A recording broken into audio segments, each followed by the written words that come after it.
Across all history, the truly strong remain shrouded deep in darkness, hidden from society. They carefully erase all traces of their existence, so that when later generations look back on history, it is as if they were never there. But sometimes, even the most perfect plans to erase one's tracks leave unexpected loose ends. This tome was one of those loose ends, left behind in charred ruins. What secrets lie within?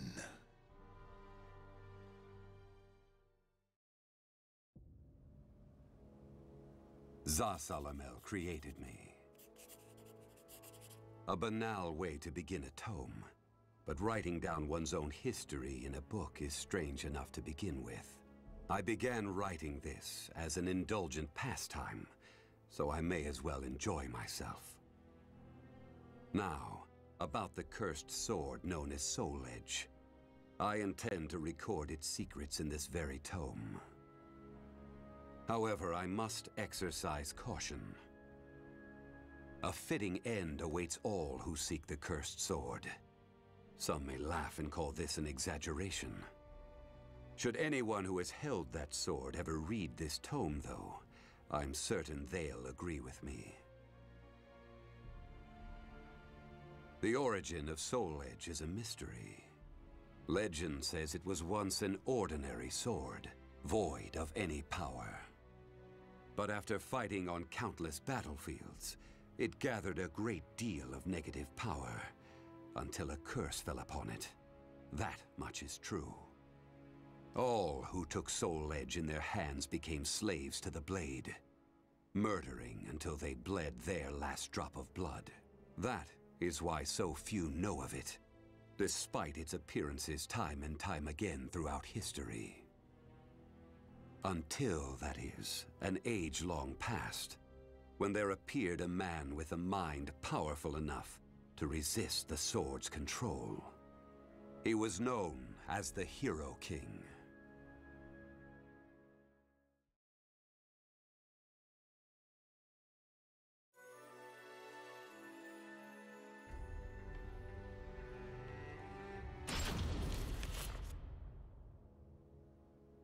In that ancient age, great change came only through war. Thus, controlling Soul Edge meant ruling the world. The Hero King, being the man he was, one could say it was inevitable that he would bring peace to this warring world. I won't record the Hero King's name here. Someday I may decide the time is right to reveal it, but that time isn't now. It is said the Hero King lost Soul Edge due to his jealous son. After the Hero King killed his son, the spirit sword Soulcalibur was born from the remnants of the cursed sword. Indeed, the cursed sword and the spirit sword both come from the very same steel. While the name Soul Edge is known to a select few, the name Soulcalibur is known to almost no one. There is a reason the spirit sword was never revealed to the world. Some say the Hero King created the spirit sword, but the truth is that the Hero King risked his life and failed. Those who would carry on the dead king's wish and perfect Soulcalibur were to come later. They were known as the guardians of the spirit sword. Like a thief in the night, they took the spirit sword and withdrew into the dark recesses of history. They told others of the Hero King's spirit sword, and that they were going into hiding to both prevent Soulcalibur from being used for evil and to prepare for the threat of Soul Edge.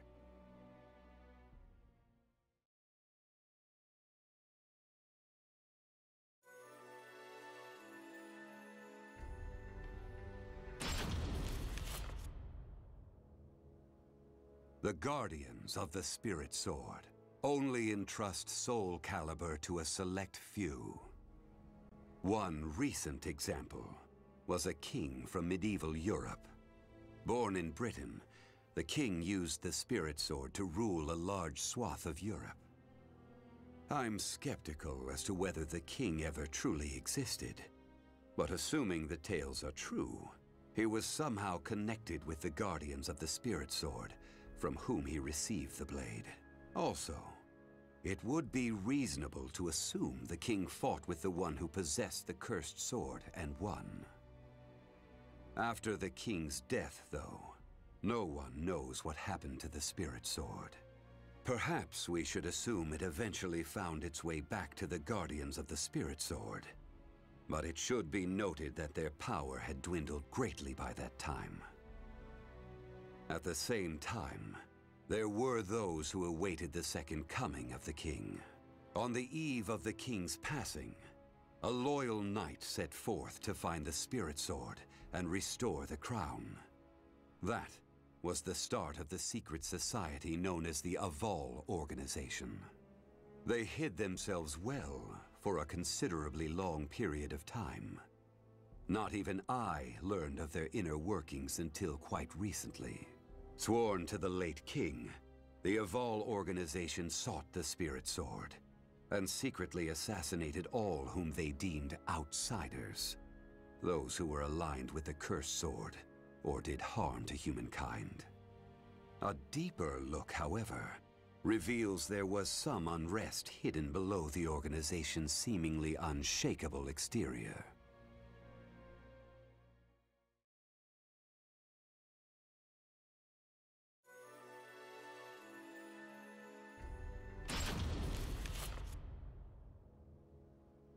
After slumbering in the shadows of history, Soul Edge was awakened by the pirate Cervantes de Leon. Cervantes attacked the ship of one who had won Soul Edge at an auction. He stole the cursed sword and became its puppet. Soul Edge changes its form depending on its wielder. When Cervantes took up the cursed sword, it transformed into 2 blades. And after nearly 30 years of slumber, it caused that terrible catastrophe. Cervantes and the cursed sword were defeated by a female warrior, and one of the blades was destroyed. Shattering without coming in contact with the Spirit Sword was a first for Soul Edge. Immediately afterwards, the evil seed occurred. The evil within Soul Edge was unleashed upon the entire world. Why did the evil seed occur? What havoc did it wreak where it landed? Not even I have any way of discerning this. But one thing is certain. Ever since that day, the cursed sword's malfested kin have been swiftly multiplying. What does it mean to be malfested? It's extremely hard to define, for the resulting phenomena are so varied. There are those who undergo monstrous transformations, while others look no different from ordinary humans at first glance. In addition to humans, some animals have experienced transformations as well.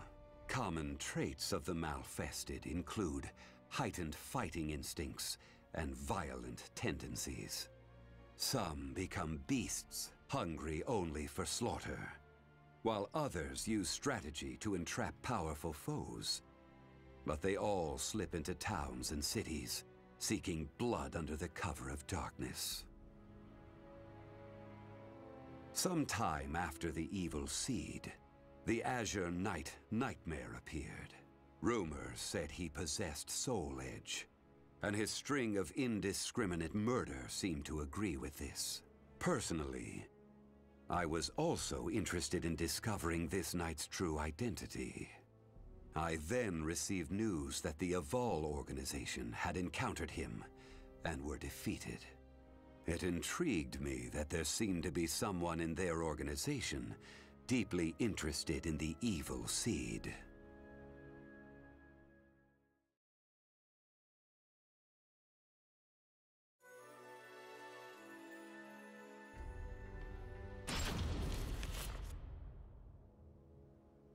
While Soul Edge has appeared constantly throughout history, Soulcalibur's whereabouts are still shrouded in mystery. In time, I lost interest and gave up trying to search for any traces of it. But after resuming my search later, I found that it had been taken to a temple in the east at some point. With it were taken a staff able to absorb all manner of energy, and a mirror capable of purifying evil. These sacred treasures were used to create Soulcalibur and amplify its power. No one knows what had happened to the Guardians of the Spirit Sword, but they must have met with ruin, losing the Spirit Sword and their other treasures. As for the temple, it later became Ling Shengsu, a famous martial arts dojo that worshipped the Spirit Sword and the other weapons as the 3 sacred treasures. But now the Spirit Sword is no longer there. The evil seed deeply affected Ling Shengsu, and most likely caused it to attract evil energy. Its martial arts students were soon overcome by madness and battle lust, and ended up killing each other. The temple fell in a single night. Therefore, no one knows what happened to the Spirit Sword. Only one student of Ling Shengsu survived. While the survivor didn't possess Soulcalibur, there was clearly merit in looking into him. What powers did he possess? What could he accomplish? I was deeply intrigued.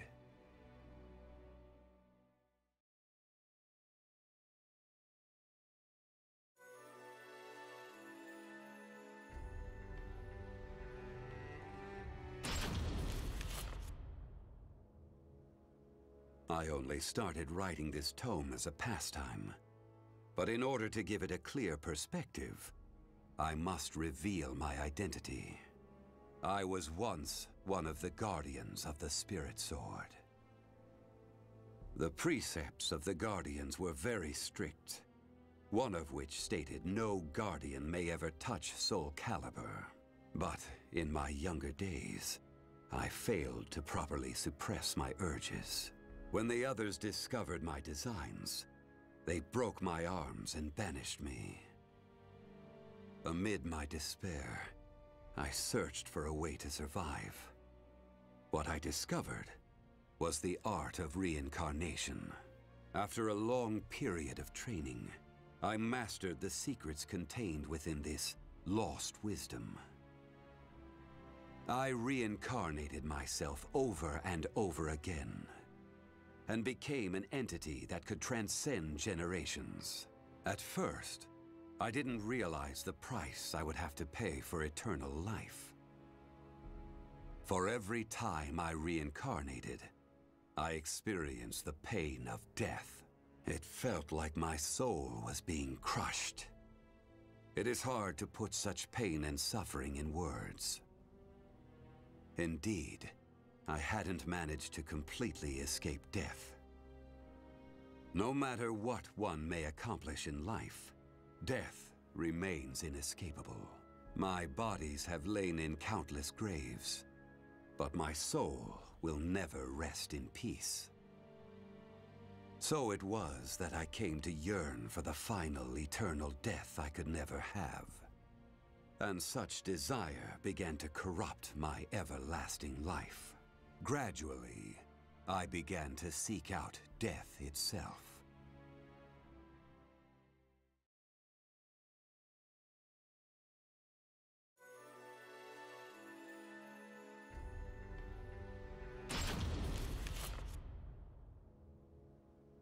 That was 1,000 years ago. My desire for death was at its peak. That longing for true death led me to even take hold of Soul Edge. Wisdom, power, battle lust. In those days, I felt I could do anything. But when it was over, I was forced to confront just how prideful I had been. As a puppet of the cursed sword, I kept fighting to my last breath. And for what? I fought in an age of endless war that spanned the world, all to establish a certain dynasty. that is all I'll say on the matter. I've lived as every type of person. Old, young, man, woman. But I've never felt as much joy as when I wielded that power. However, not even the cursed sword could free me from the chains of samsara. And so I died, and was born again into this world.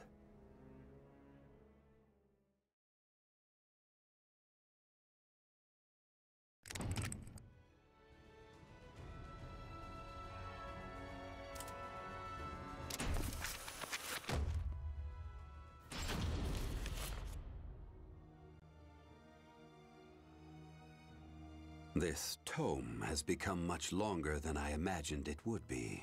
I may have gotten carried away and written a bit too much, but I hope you understand I didn't have time for editing.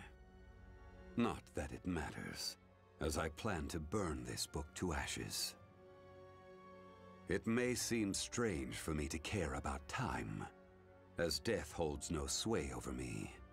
But time waits not, even for the eternal. The cursed and spirit swords are together, and their power grows. Now is the perfect chance for those who seek power. It is time for me to take action. I once wished for death, but now I wish for something else.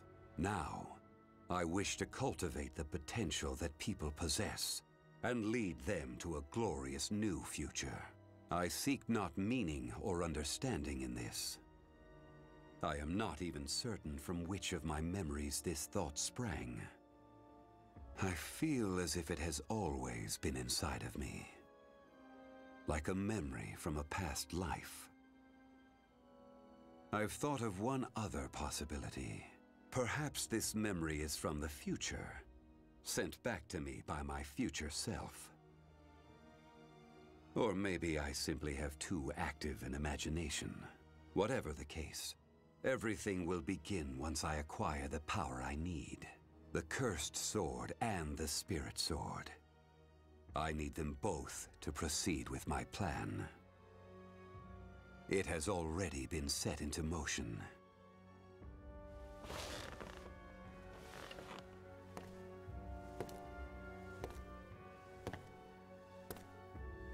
The time has come.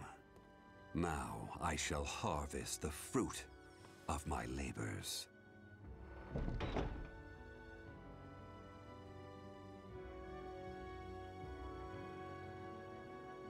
The names of the warriors whose fates were bound to the two swords have been etched into the very fibers of history.